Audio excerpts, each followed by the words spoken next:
Hey everyone.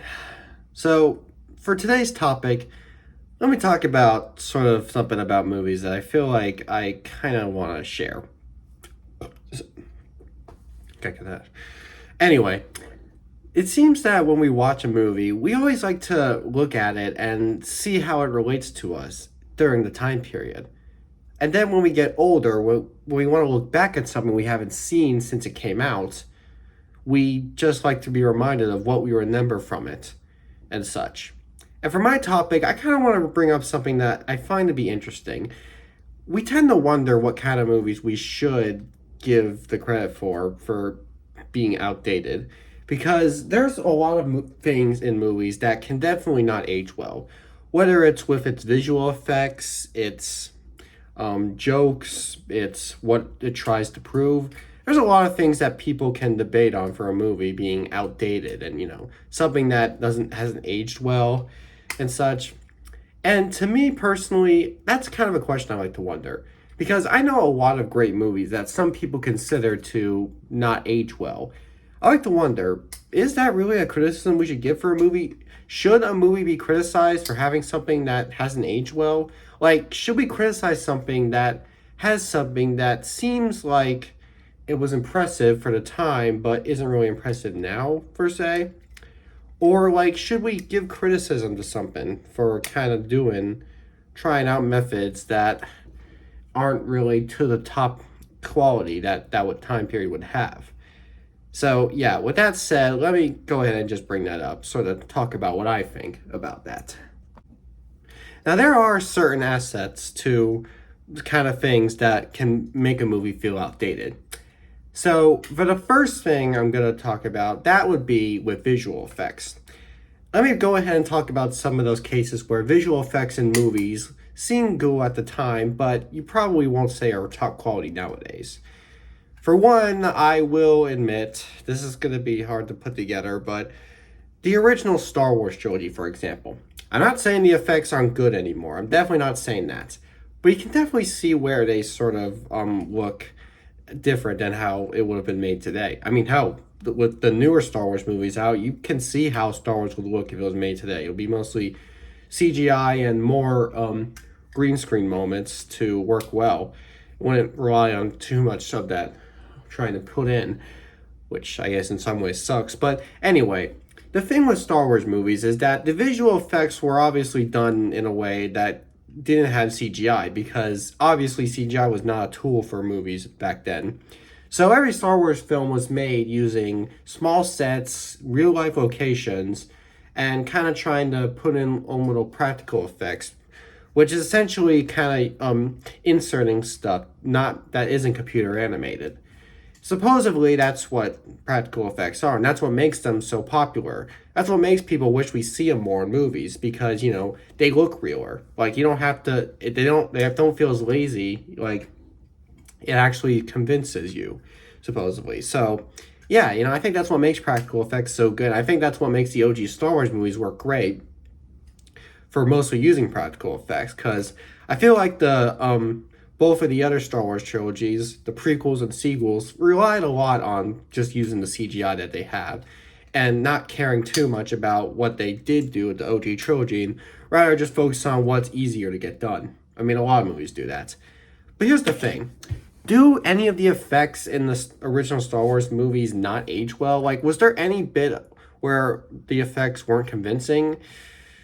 Well, there were maybe a little bit such. I mean that in the nicest way possible. I really do not want to say any criticisms towards the trilogy because it's an amazing trilogy. But I do kind of want to acknowledge one thing. In I think this did take a lot of issue in Return of the Jedi. I did recognize a couple of moments of green screening that were a little on the side. The scene where Luke Skywalker was on the Endor speeder, whatever that was called, like during the chase on Endor, where he was being chased by scout troopers on these bikes, land speeder bikes, whatever they were called, I forgot. That scene didn't have the best green screen on, man. It looked a little off-putting in ways and such. So, yeah, that was kind of one moment where I feel it kind of didn't look as convincing. Now, a lot of movies have had your green screen moments that you could look at more and more and notice the bugs. And that's kind of the case with Return of the Jedi. As I watch the movie more, I do start to notice some more bugs that it had. As I'm gonna be honest, it kind of looks the cheapest compared to all three Star Wars movies, which is ironic because it's the newest one, and yet it to me it looks kind of the cheapest in a way. So does that make it not look convincing? Like, does that mean that the entire movie's visual effects aren't great? No, they are still pretty amazing. Okay, there are still a lot of great moments. All the creatures they design, a lot of that stuff is great, but it's just those couple little green screen bits that I feel were a little on the edge side. But what about the fact that they were used back then? They were a big, cool tool, an amazing tool back then. So should I give it the credit for that? I'm gonna be honest personally. Even if you do argue that limited visual effects can still be impressive to see, no matter how unconvincing they look, I don't know. I still feel that it still kind of is a problem for the time because I don't know if you can tell me that back then it looked realistic. Like, I don't know. I'm trying to think of a good example of something that, or like, how about stop motion, for example? A lot of movies, like around the early 60s and 70s, or even before then, when they wanted to show off some cool creatures, they would use stop motion. Like King Kong, for example, the original King Kong from the 30s, that movie, you know that all the creatures in that movie were mostly stop motion. And yeah, and I'll admit, I'm not going to criticize the movie entirely just to say that old sucks, new movies, new effects are better, because it definitely does seem impressive to kind of put in for that stop motion, which it did take a lot of effort. But I still feel like that it didn't look convincing. Like, were stop motion creatures convincing to people? I don't know. I just feel like that even with the limited technology, I just think that sometimes making something, trying to design something is good, but if the best thing that you can get out of it still doesn't look convincing, I'm honestly just gonna say it probably doesn't work as best. That's kind of what I have to say about it.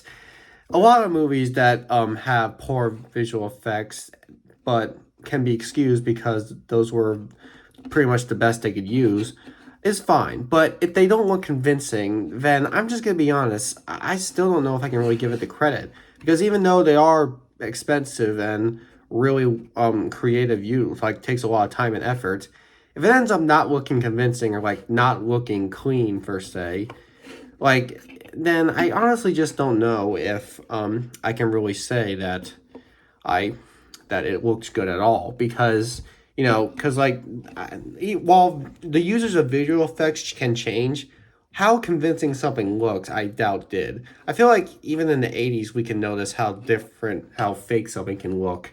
I mean, I didn't live for the 80s, so maybe I'm wrong, but I still feel we can still recognize what looks real and what looks fake. So even then, if the visual effects you create end up not looking real or convincing, I just don't think that it's worth using. Okay, they're worth being used when you can use them to make stuff that would look actually realistic.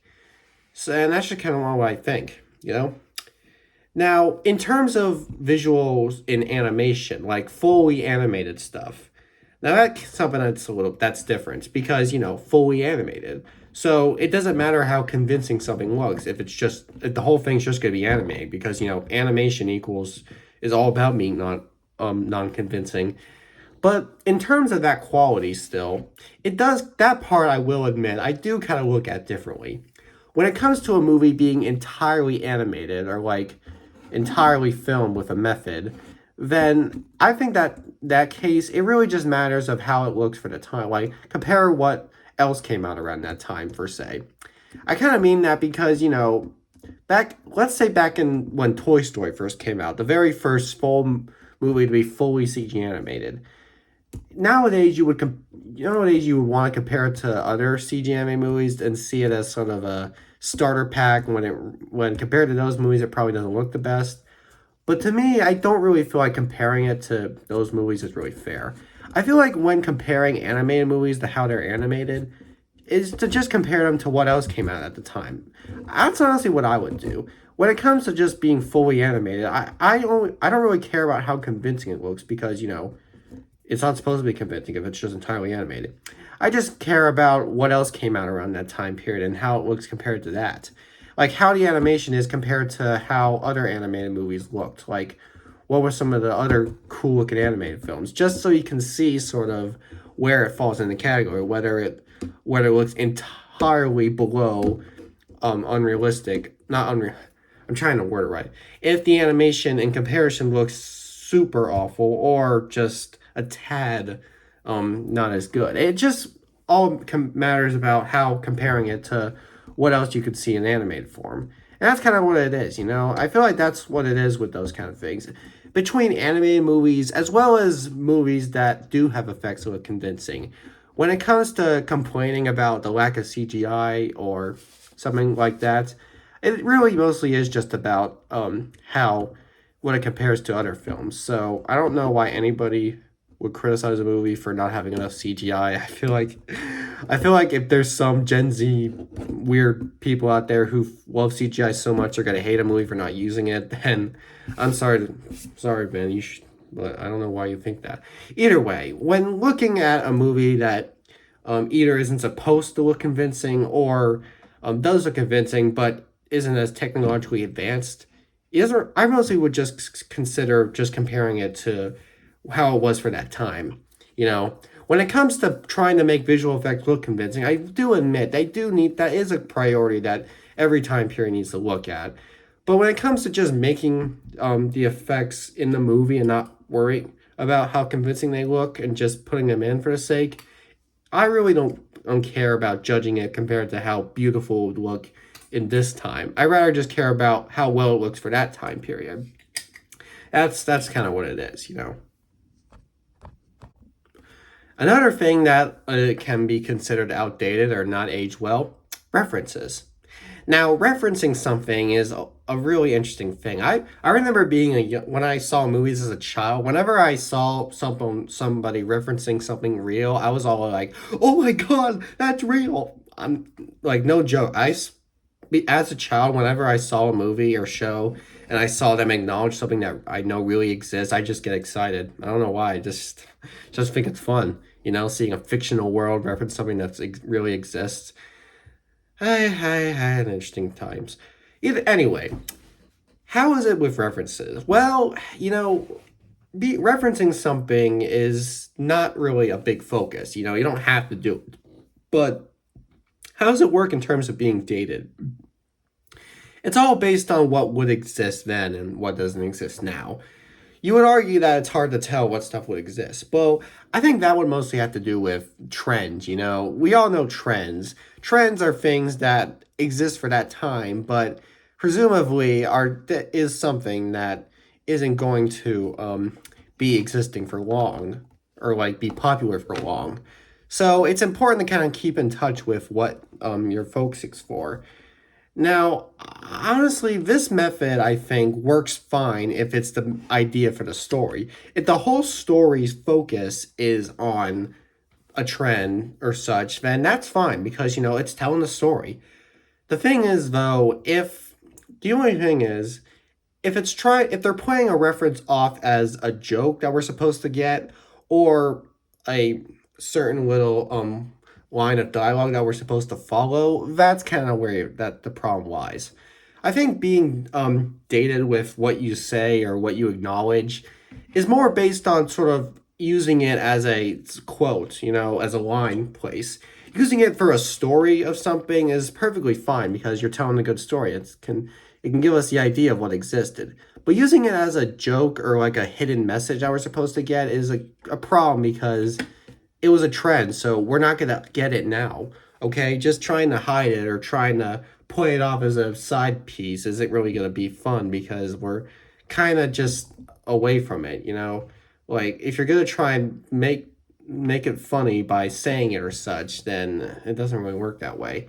It more works when you know it's being used like story wise, like when you're watching the movie or show, I guess, when you're watching it and the reference shows up, it's a reference to something that you are well aware of, or maybe not well aware of, but is something that you will get well aware of. It isn't like a trend that only really existed in that way for a certain time period, such. That's fine, It's fine to put those things in, but if you're trying to make a joke about us knowing about it, then I feel like that's kind of a problem, You kind of need to rely on what we would get. So if you're gonna bring up a fun trend, then use it. If you're gonna use a trend, then use it as like a part of the plot, or use it as just something that we can look at and not be confused by. If you use it in a way where only people from that time period will get, and people nowadays will look at it and be like, well, what's he talking about? Then yeah, I feel like it's kind of, I mean, there's certainly going to be people who do get it because you can understand trends, how they were for the time, but still, it doesn't really come off as funny if it's obvious to become outdated. That's just what I think. Speaking of jokes, that's where another thing lies in. That, of course, being offensive. Yup. We all know the world of offensive jokes. I hate to bring it up, but yep, we live in a world where jokes will eventually get to us to the point where they become too much. There are a lot of comedy films back then that have jokes that can definitely not be said nowadays. I mean, we got Blazing Saddles, we got Airplane, we got Life of Brian, we got Birth of a Nation. That's not a comedy, but it's a pretty controversial film for these days. Yeah, there are a lot of movies that can have jokes that we kind of need to be careful of for saying nowadays. So what is the problem lie in that? To me, I think the problem really just relies on being oversensitive with that stuff, because movies like Blazing Saddles or Life of Brian, I honestly don't find offensive. And you could argue maybe it's just because that I'm not the offense part, like because I'm not black or I'm not so addicted to Jesus. I like Jesus, but I'm not overly addicted to him. Maybe that's why I'm not offended. But I personally think that it works fine if they're played off as jokes. In probably older movies like from the 30s where racism was less of a thing, then I feel like it definitely would be easy to get mad at it now, because back then jokes would rely on actually hating them. That's kind of where the thing is. If the joke isn't trying to do anything to make them seem like they suck, then I think that it'll be fine. As long as the joke is not that these people are bad people that we shouldn't enjoy.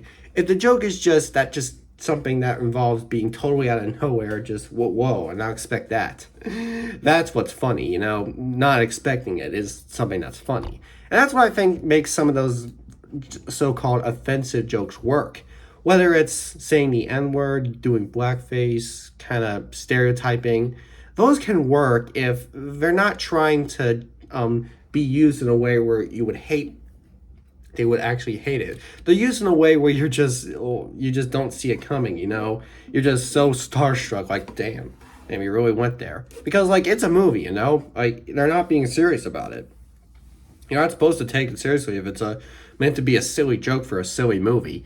If it's a serious bit, then it can be offensive if the message is relying towards against wise. I think that's kind of what the problem is. If it's a joke or a story part that involves being against them, and that's kind of what the message is going for, then that can be an issue. I think the only stuff that is outdated, therefore not really good, is the stuff that does involve actually hating on them. The stuff, like maybe there are a couple of things from early in the last century, that did rely on hatred towards the races or stuff like that. And those kind of jokes are ones that don't work anymore, and I think do kind of aren't good at all. But it's more about sort of what a case is, because back then, I guess that's the thing. What is back then really? Were they good back then? Honestly, no, because racism has always been a bad thing. Back then, it just seemed there was a lot of controversy surrounding it. There was the Holocaust, World War II. There was a lot of things that happened between different countries that made racism easier to get away with. But it was still a problem. Like it still wasn't something that that people should enjoy doing. it was still something that needed to be stopped. So any movie that did capitalize on having hatred towards a race and sort of messaging on that was always bad.